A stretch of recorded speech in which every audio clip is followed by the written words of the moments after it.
আপনাদের উদ্যত আহ্বান, অভিভাবকরা আপনারা আপনার সন্তানকে সর্বোচ্চ দৈনিক 40 মিনিট এর বেশি মোবাইল ব্যবহার করতে দিবেন না। কত মিনিট? 40 মিনিট। আর আরেকবার সন্তানকে বিকেলে ন্যূনতম বিকেলে আধা ঘন্টা তাকে কায়িক পরিশ্রমের খেলাধুলা করাবেন। কায়িক পরিশ্রম, যদি সে কায়িক পরিশ্রম আধা ঘন্টা কায়িক পরিশ্রম করে, আমরা সবসময় বলি সবসময় পড়তে হবে না, সবসময় পড়া লাগবে না, সবসময় পড়া লাগবে না। আপনি আপনার সন্তানকে বিকেলে আধা ঘন্টা কায়িক পরিশ্রম, ঘাম বের হবে এমন পরিশ্রম করাবেন। আর মোবাইল সারাদিনে 24 ঘন্টা 40 মিনিট সময় মোবাইল দিবেন। একবারে মোবাইল থেকে বিরত রাখতে পারবেন না, আপনি জোর করলে আপনি পারবেন, এটা বুমেরাং হবে।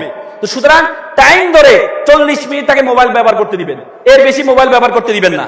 যদি মোবাইল ব্যবহার করতে দেন তাহলে আপনার সন্তানকে আপনার সন্তান আর পাবেন না। আমরা এখন বই পড়ি না, আমাদের শিক্ষার্থীরা এখন বই পড়ে না। আগে শিক্ষার্থীরা বই পড়তো, এখন শিক্ষার্থীরা বই পড়ে না। তবে আমরা বই পড়ি, আমরা ফেসবুক পড়ি। বলা হয় থাকে আমরা ফেসবুকে প্রতিদিন যে পরিমাণে স্ক্রল করি, মানে বিদ্যাঙ্গুল দিয়ে শুধু এভাবে ধাক্কা মারি।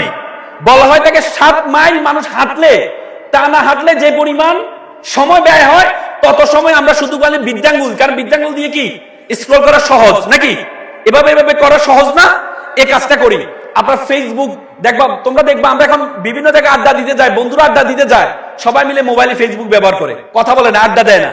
তা দেখবেন ফেসবুক লোগোটা দেখেছেন আপনারা, ফেসবুক লোগোটা কিন্তু এরকম। তার মানে তুমি যত বেশি ফেসবুক ব্যবহার করবা, তুমি কি তোমার মাথাটা নিচের দিকে চলে আসবে, এই জন্য ফেসবুক ব্যবহার করার সময় তোমাদের এখন না, টিকটক ব্যবহার করার সময় এখন না।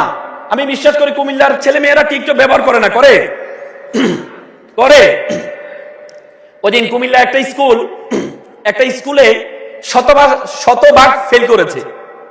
তো জিজ্ঞেস করা হয়েছে ঘটনা কি, পরে গবেষণা করে বের করছে যে শতভাগ টিকটক আর ওই স্কুলটা। আমি বলি দিস এক্সেপশনাল, কুমিল্লার ছেলে মেয়েরা এরকম না, এটা exceptional can not be example, ব্যতিক্রম কিছু কখনো উদাহরণ হয়, এটা এক্সেপশনাল। টিকটক যিনি তৈরি করেছেন জাং ইয়ামিন, তিনি হচ্ছে চাইনিজ। তিনি বলেছেন I created TikTok only for unstable and jobless people. আমি টিকটক তৈরি করছি যারা বাদাইম্মা, কাজ কাম নাই, জবলেস, তাদের জন্য আমি টিকটক তৈরি করছি। তো সুতরাং যারা তোমরা টিকটক সেলিব্রিটি হতে চাও, বাদাইম্মা হতে চাও, যদি মনে করো তুমি বাদাইম্মা হতে চাও, জবলেস, তোমার কাজ কাম নাই, তাহলে তুমি টিকটক ব্যবহার করো।